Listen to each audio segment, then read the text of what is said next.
Hello and welcome to the Conscious Design Podcast. I'm your host, Ian Peterman, and I help turn product ideas into sustainable seven-figure businesses. Join me for another episode where sustainability meets innovation and business savvy. Today, I'm really excited to have Chris Tarling. He's the founder of Izzy, a brand focused on sustainable cosmetics. Welcome to the show. Thank you, Ian. Great to be here. Thank you so much for your time today. I'm excited to chat with you. Yeah, so I'll start all these episodes.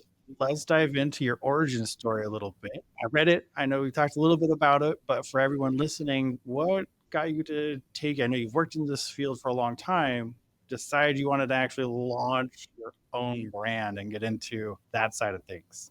Great question. Izzy actually came around. It's named after my wife and I's beautiful daughter, Isabel, is the truth. That's where Izzy comes from. Originally, she was called Pain in the Arse because she didn't sleep at all at the beginning for the first 2 years. And so Izzy came about because I was getting my teeth cleaned, which is strange for English people to talk about because obviously the joke in America is our teeth are a bit dirty. And the machines that we use, I was like, how do you reuse the tools from one person to the next? And I'm an engineer, we can go into later, but I know a lot about machines. I was like, how do you just move from one person to the next? There's sometimes blood, there's sometimes like dirt and other stuff, and they show me the machine. So our first part, which I have tucked away behind the screen here, is the first ever Izzy that was made and sterilized using a dental machine. And that's how the idea came about from teeth cleaning. I was like, oh, you can use these from one person to the next. And they do every day within America and most countries.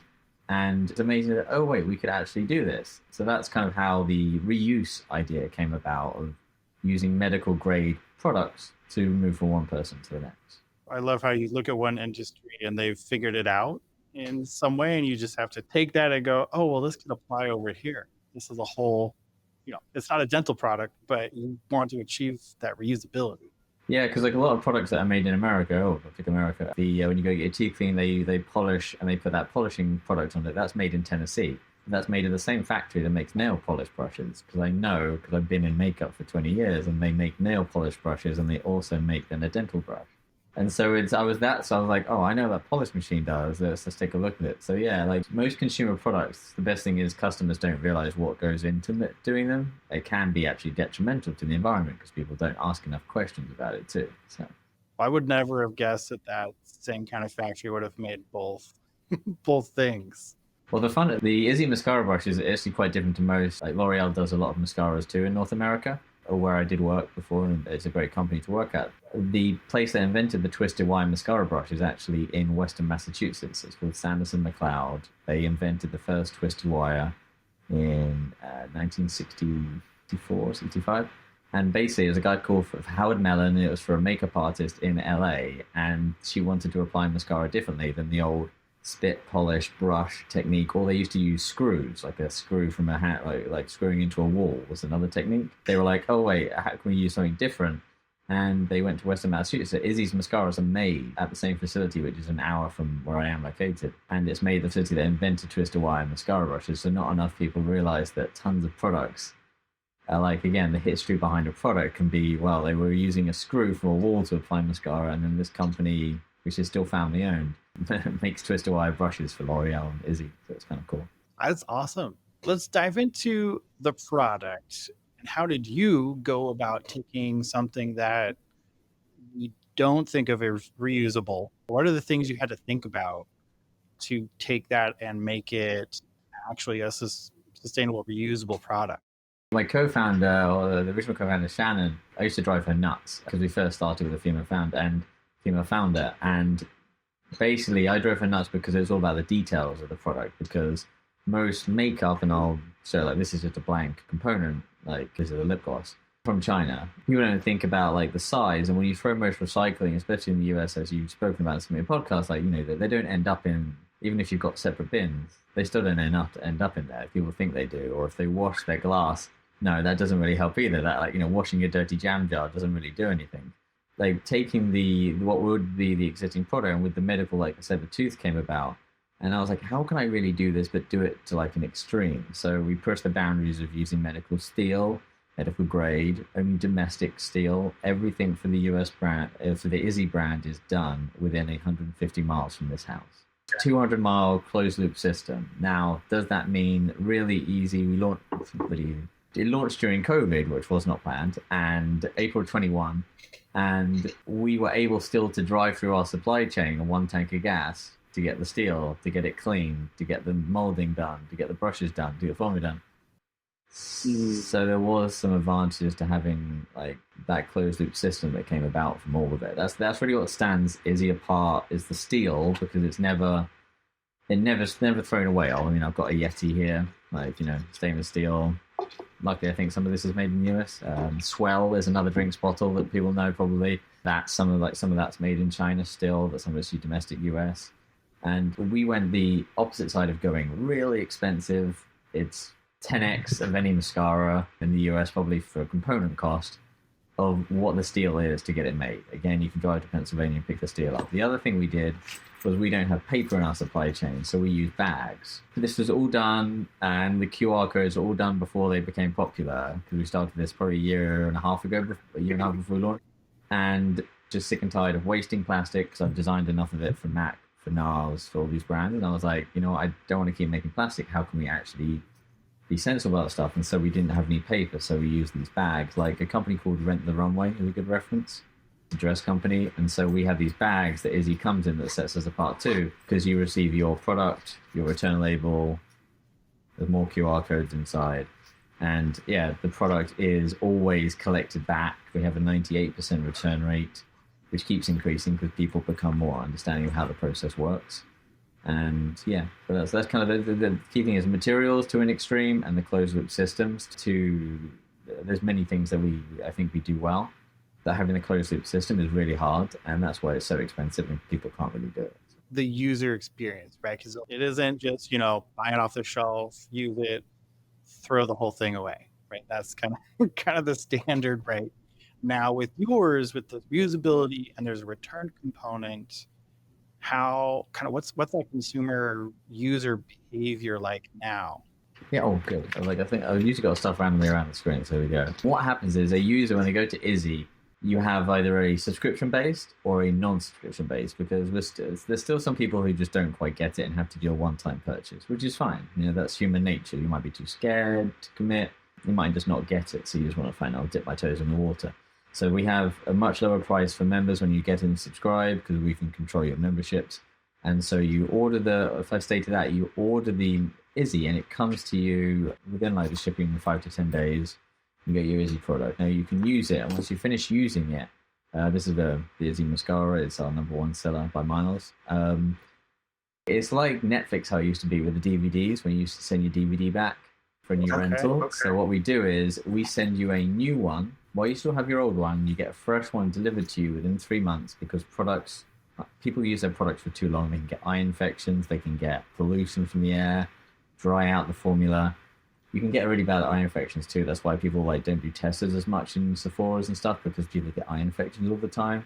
We used to. We then send you the new one, you swap your label over, and you send the old one back to us. Now when it gets back to our facility, bags, the labels, there's just obviously one label, one way, and return label. They're taken out and ground up, and then we have the bags that are sanitized. The products themselves, again, while we're different, is we disassemble everything, and it costs us a lot of money to disassemble this. So it's done for the pain and the sweat and tears. This is a mascara, for example, is the steel is reusable and the bottle is reusable. We will take these and sanitize them through a 7-step medical grade process that's used currently by Estée Lauder and other people to either repurpose, like fragrance glass is one, like fragrance glass can be rewashed and reused. Or some people will use like a wine bottle. There's like a small percentage of wine bottles that are reused. Not as to medical grade standard, but they are cleaned and sanitized. So they do some of the steps that we do. And so we will then sanitize the steel, but disassemble the stems. Can't get this one because I've jammed in the... Oh yeah, I can. See that? It will eventually come out with for the 10-pound core strength. So you take the wiper off. I've got 2 wipers in here, but you'll take the wipers, and the wipers, which is the thing that cleans the product off and gives you the performance of the deposit to the brush, that will then be washed and reground into new wipers. The stems, we cut the brushes off. The brushes are melted back into steel and remade into brushes again, so the steel doesn't get wasted.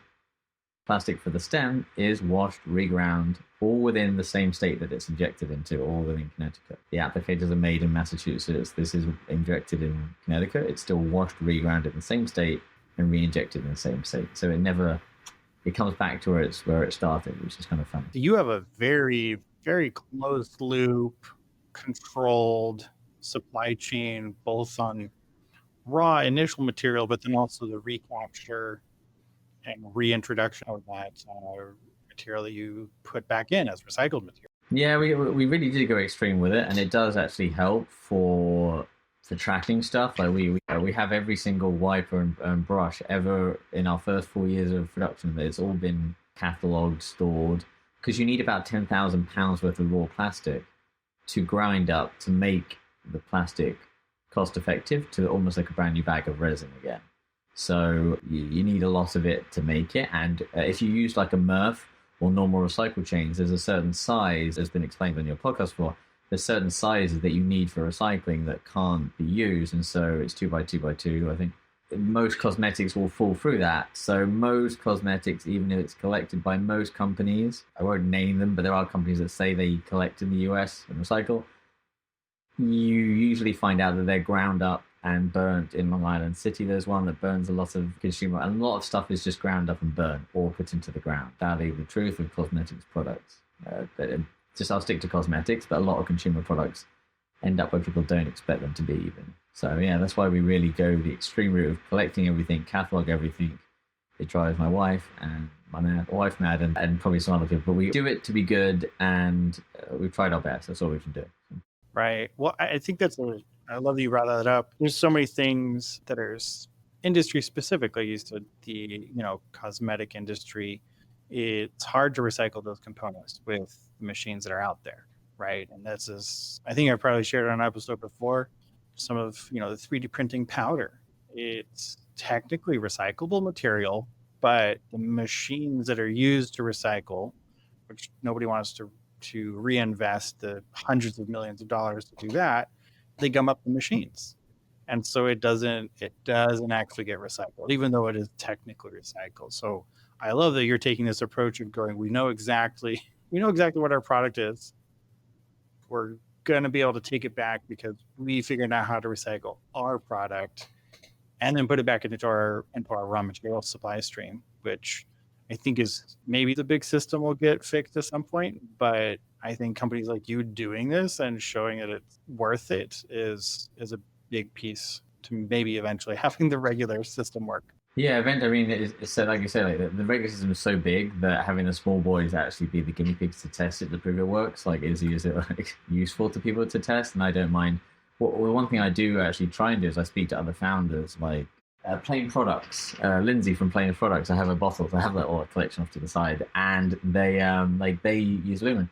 And I think it's cool if we could get enough companies to merge together, that you could actually then do this together, because individually Izzy does okay. But I think that actually the bigger message would be I could use my fibers from Delta Airlines. You could collect all the plastic from Delta Airlines and you could actually use those water bottles to grind up to make mascara brushes. I know you can do that. You can make fibers out of water bottles.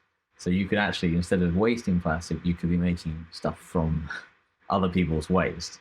And so it's just interesting how you could maybe work together to do stuff as a bigger company. So who knows what the future holds, but I think it's interesting to try and help each other out instead of sort of fight the stream against yourself. So you guys are relatively new. Love what you guys are doing. You guys are doing well, it seems. Product-wise, so I know you have a few different products that you work with. If you could just run through kind of what those are, and if there's bigger strategy, if you're going to get into more that you want to do, or where you see, product-wise, this is an opportunity for Izzy.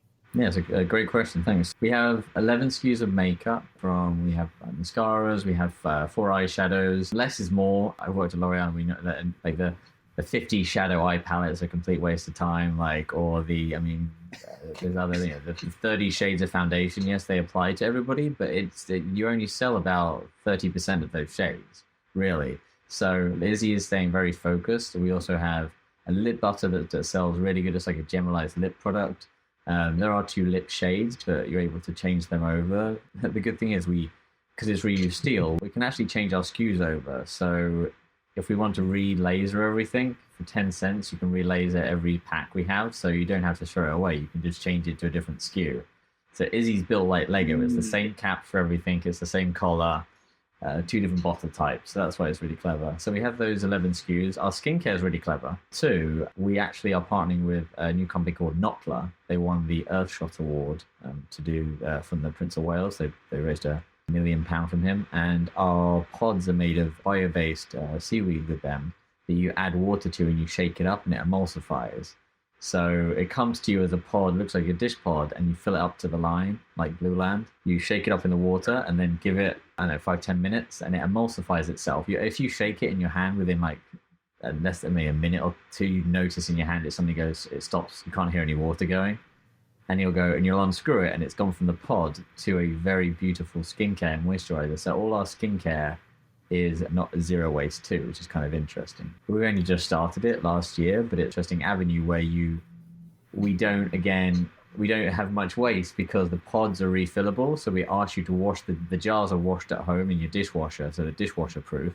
So it's like a higher grade. I'm sure you notice when you put stuff in the dishwasher that isn't supposed to be, and it melts or changes the bottle colors. SodaStream, like you put them in the thing, the top of the bottle won't screw on again. And it's a certain grade you have to go of plastic or glass that's dishwasher proof.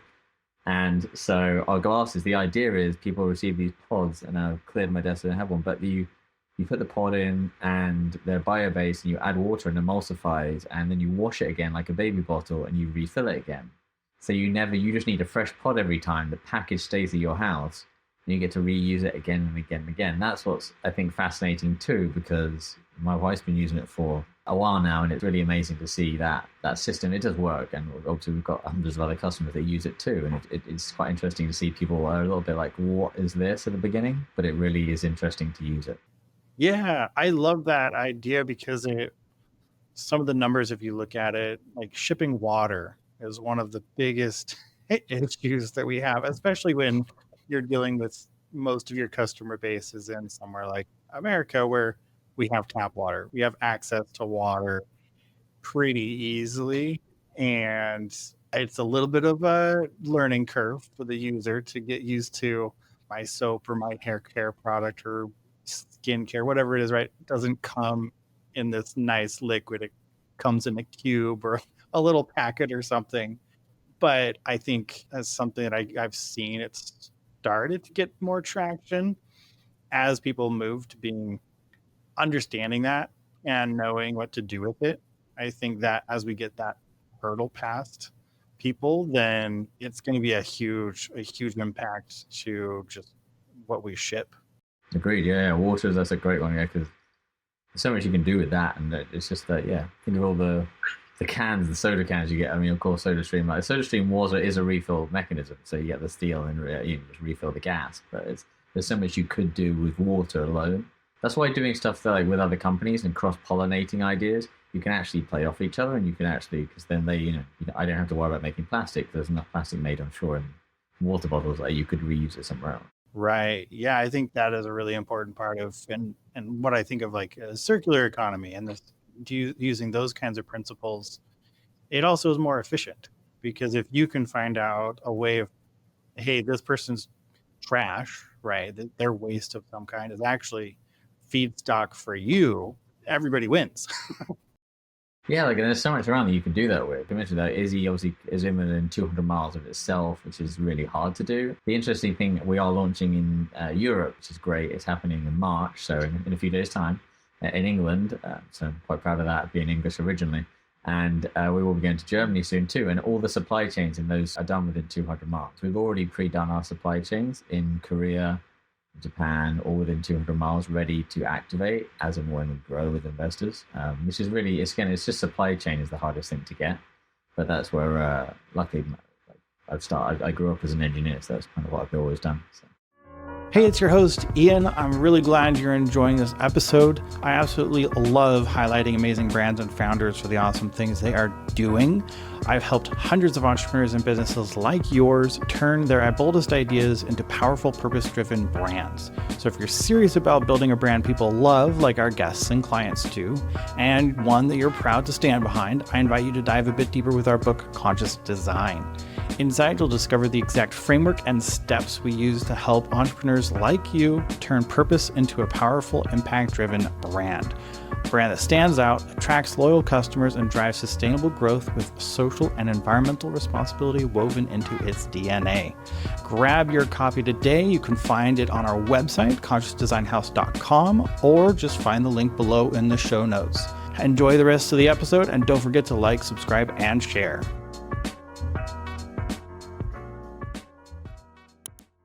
Right. So you're really adopting the model of every region that you're going into.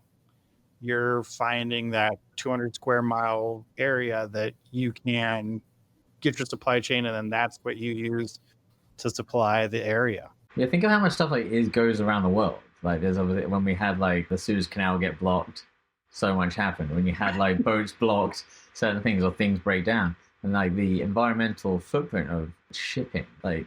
I know Izzy's domestic in the US and we use USPS, which is great because it's such a local, I mean, yes, it's a big horse, but it's like local to local communities. And nothing leaves the country. Like nothing's made outside the country. Nothing is sourced. Like it's just really hard to do. And why we can't do that, and nothing against, but we employ local people here. You could do it somewhere else. You don't have to employ, bring stuff in from somewhere else. You could redo it again. Yes, like, you don't take advantage sometimes of tooling made here, but sustainability-wise, eventually, if you grow a business, you're not shipping anything. There's no delay with anything. With tariffs going on, there's no tariff changes. There's no, there's no price changes with the stock variation. You are in that country, you stay in that zone. It does help a lot as a company grow. Right. You're minimizing a lot of the financial impacts of a large multinational distribution that way. We hope so. But again, sustainability for the environment is like with the carbon footprint is what's key. One of my investors was challenging why we have the logos on everything.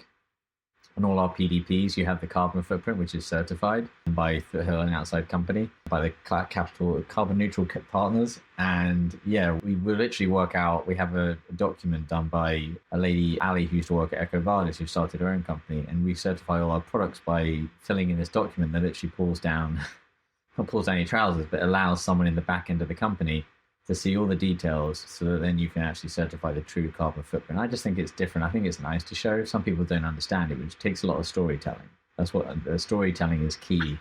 I don't think storytelling will ever be finished with sustainable, but I think there's a lot of storytelling that needs to be done, especially with Izzy, for example. Yeah, well, I think that people like to not necessarily shortcut, but they go, hey, here's the data. Look, it's here. And, as a species, storytelling is how we learn and understand stuff. So I think you're right. Like the story, you're always going to be telling a story. There's always going to be that component. And that's I think one of the things that helps people stay connected with it and interested. If you can follow the story, you can be invested in the story. Whereas if it's just a data table, like, yeah, there's the 10% that get excited. It's a data table. And then everyone else goes, well, I don't get it. What's the story? What tends to happen sometimes, especially with the consumer products and makeup, is if you tell too much of a green story, people can be like, well, that's really not why I'm buying the mascara. That's not why I'm buying the lip gloss.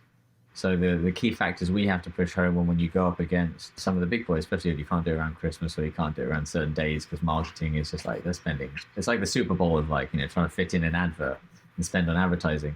If you go up against the big boys, when you're trying to use certain tag words and certain SEO words to gain an advantage, you really have to somehow play the fine line of make sure that the consumer has a good performance. So our mascara, our lip butters, brow, all our products, there's not many, but they are really well thought out and they really perform. Because at the end of the day, they could stand alone and the brand could be called Elephant. Doesn't really matter, But as long as they perform, that's what matters. Now, does it have also the green sustainability background to it?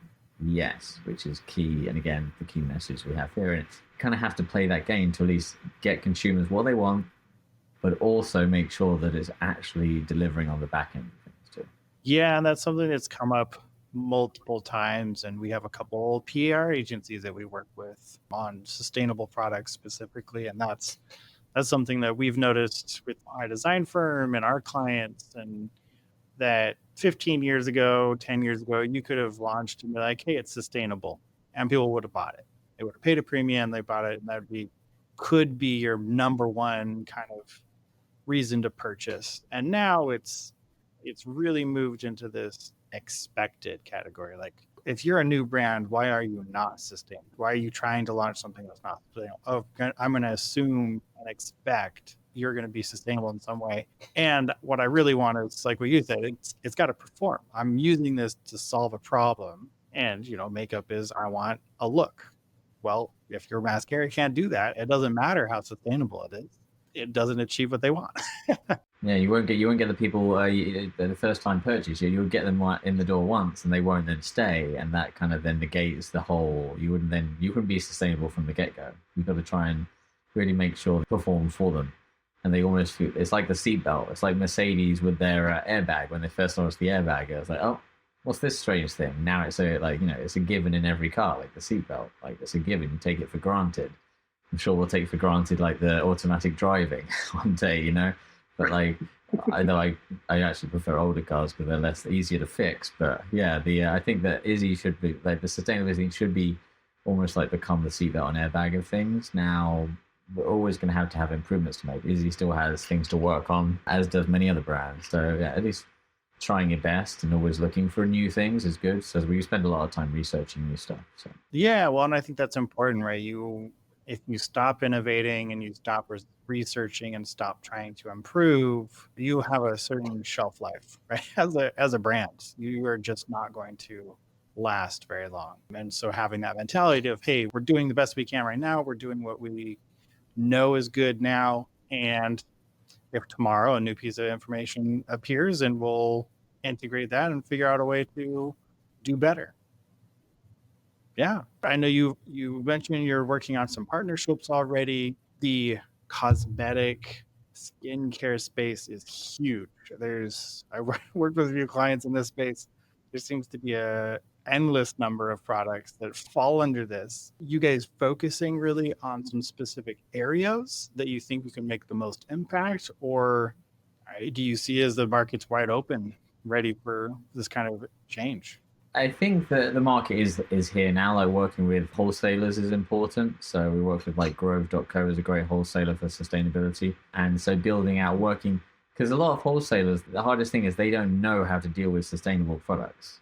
So for us as a company, working on our partnerships with wholesale is key. Like we'd love to do more with Ulta or Sephora, but as much as they say they're ready, they're not. That's nothing against the big boys. I just feel that if we could work, I think one of our targets would be to work on wholesale to improve these systems for people. Like, so having someone, if they go to any website and allow them to click a QR code and print a label to return it, I'm just picking Izzy, of course, allowing the product to come back to our facility, then that's fine. Like, at least there's an interaction through the PDP or through some email chain to get the product back.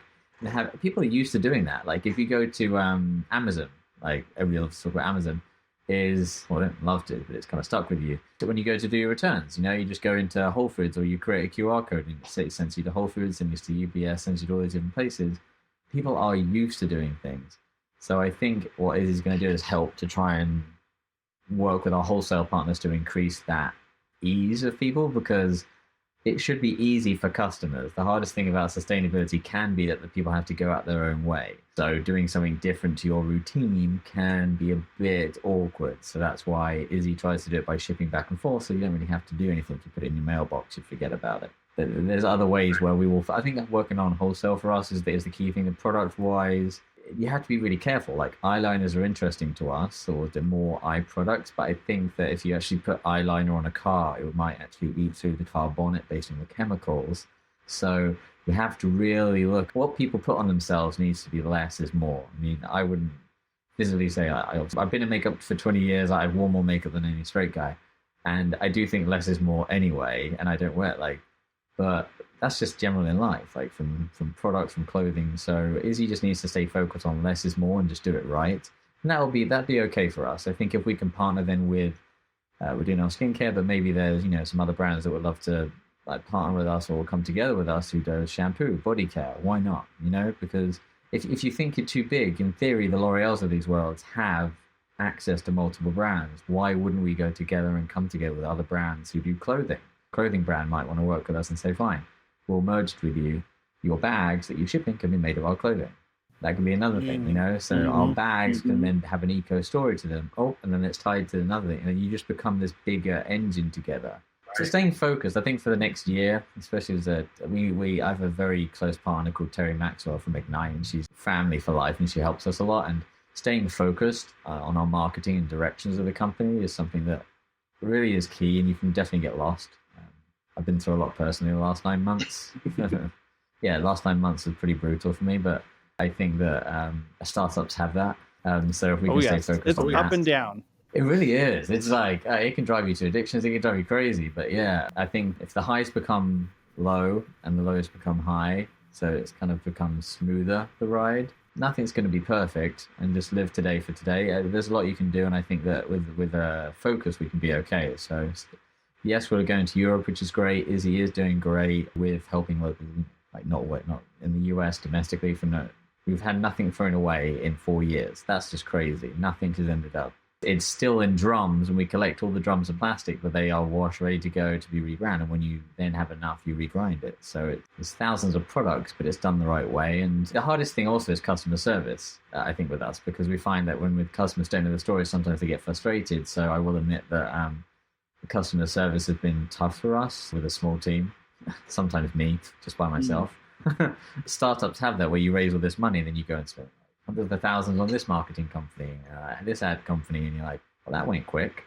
If you can stay focused and do things right, I'm hoping the customer service, people understand more of our story, and we do our best there, because you're just a small team. You're just trying to do your best, right? So. Well, I was talking to somebody else, and we were talking about the startup path. Everybody has this idea like, oh, we're going to start and then it's going to go. It's just this nice line up and to the right.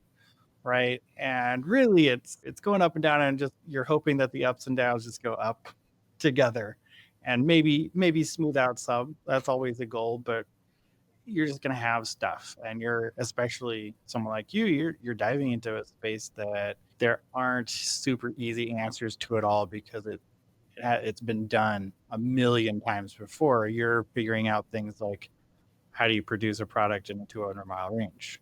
Like that's not an easy solution necessarily. It's great, it's good, but you don't have this playbook you can find somewhere and just like download and go, oh, I do steps 1 through 72 and yeah. It's true. The funny thing, the interesting thing about Izzy, the reason is because I've worked as an engineer. I've run injection molding machines. I've assembled 10,000 Izzy products myself on the line. I still to this day can assemble and disassemble every single product. I've been to the finish lines. I've worn my fair, Izzy, the best thing is that also we knew the supply chain because of my engineering experience. So I was able to go to the plastics fund. I was able to go to the mold. So hopefully knowing supply chain and knowing operations actually helps us. Marketing, there's obviously it's not my skill, but I think that there's people who we use who are really good at that. And that's where you can sell it to people, because it's a different thing. Marketing is such a different skill, and I admire people who are good at it. I sometimes get driven crazy by people who sometimes tweet about something or TikTok about something, and somehow things sell out, and I'm like, how did that happen? We just spent $5,000 on this video, didn't do anything. It's the trial and tribulates of a startup. But I think Izzy's got some good growth. The best thing is we've what we call to our investors, we beta tested everything. We've done a lot of beta tests, through shipping, through supply chain, through cleaning, through refilling. People are getting Izzy products that have been through the system once. The best thing about the steel, it goes 10,000 washes. That in a product use cycle, people use 4 mascaras a year. That's 60 generations based on 30 years of use. So people 60 generations from now, in theory, could still be using Izzy. That's crazy, right? It's the longest use case, and it's the only generational makeup line. So it's the only one. Yes, you can say your grandma gave it to you. And that's the old school way, because makeup used to be made in metal containers more. You can probably still find lots of them. But that's at the Antique Roadshow. Izzy itself is an amazing system where you can actually, and we're going to start putting reference codes on the packs. So we will then be able to track for, give it a decade from now, fingers crossed we're still here, which I believe we will be. You'll still be able to track the entire Izzy where your product's been. That's just like, no one can do that. We're very different, and I hope we can tell enough story for people to see that we do care. We give performance as our first thing, and then Izzy at a core is something you've never used before. It's like it's easy with Izzy because we deal all the hard work behind the scenes, but it's a pleasure to do it, and it helps the planet. Right. I love the story. I love the idea of making material last so long. I can't think of any other product where they could come and tell me, hey, this material is still going to be used over a decade. Of what's currently, we think of those kinds of products as single use, right? You use it, you throw it away.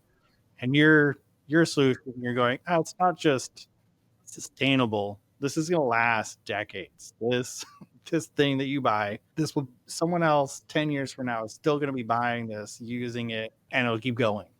Which I Can outlast the original Izzy. It's named after. Is only set. She turns 7 in April, and it will outlast her. That's what's crazy. Like, she's been involved in some of the videos where she's helped move daddy's boxes and stuff like that, and she's done some stuff. I think that she put all the other. We've got 3 daughters. That all the other girls are like, oh, where's my project? But the Izzy project will outlast my daughter, and that's what I hope the people listening, people like who want to learn more. That's why we are different, because it's something that you will pass to generations, and it's the same. Like, luckily, people are already testing it. People use the same product that's been used by someone else already, and it's perfectly fine. It was just daunting to try it. That's why we were the first company to try it. But if you look back at it, it's been done before. You know, the milkman. I don't know how old you are. You're younger than I'm 40, but my milk was delivered in England as a kid, and that noise of the electric. Well, actually, it's funny. It was electric. The milk fan. I can remember the noise, which is ahead of its game. This is years ago.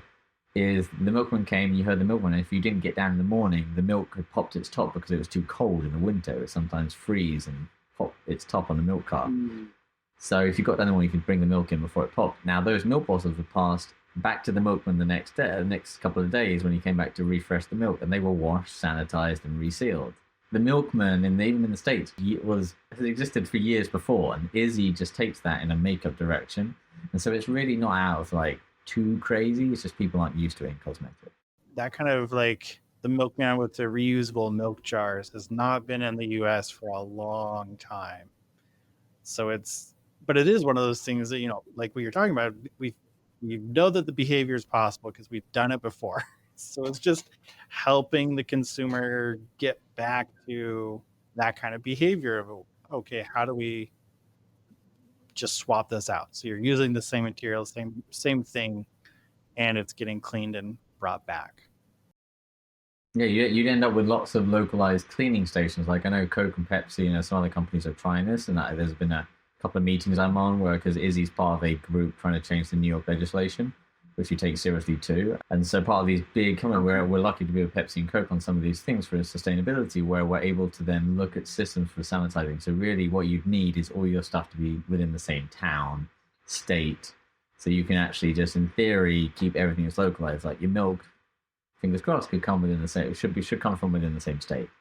And so the carbon footprints and refilling, you could, in theory, wash and refill within your same states, and no plastic would have to come in for milk bottles. Yeah, so it's kind of interesting what's been done before and then gone away from it, and then it's going to come back again. Yeah, well, as they say, and there's nothing new under the sun. We're just no, there's not. That's so crazy. It's all been done before.